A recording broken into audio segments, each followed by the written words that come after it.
Exercise helps us sleep, right? Well, yes and no. Keep watching because we're going to talk about exercise and hormones and how they influence sleep.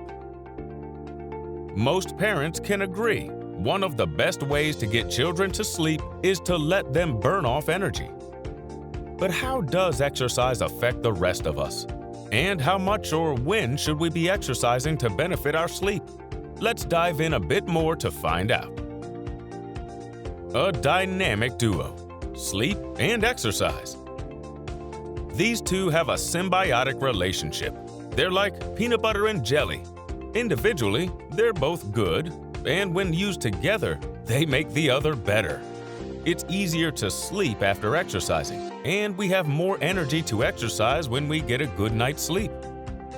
While a lot of the science behind sleep is still a mystery, we do know that there are two very important hormones that play a big role in post-workout sleep quality, namely norepinephrine and cortisol.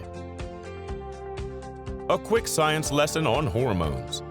Norepinephrine is a neurotransmitter and stress hormone that increases the heart rate and blood pressure, making your body work harder, breaking down more fat, and releasing more sugar or energy for your body to use during exercise. Once you're done working out, norepinephrine levels remain elevated for up to 48 hours, whereas other stress hormones like adrenaline typically fall off quickly. On the other hand, cortisol has a variety of functions outside of regulating blood pressure and energy. It influences the sleep-wake cycle by increasing energy to help with focus and wakefulness. Cortisol levels are highest for most people when they wake up and when they're under stress. The studies don't lie. One study on male athletes suggests that elevated cortisol and growth hormone levels due to exercise can lead to disturbed sleep. Now that you have this knowledge, let's tackle the topic of exercise and sleep.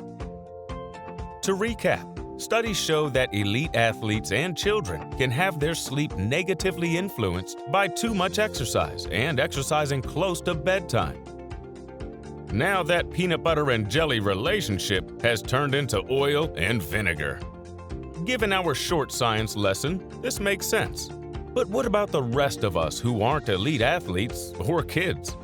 Coming up, find out what over-exercising means for the rest of us and the types of exercise that lead to better sleep.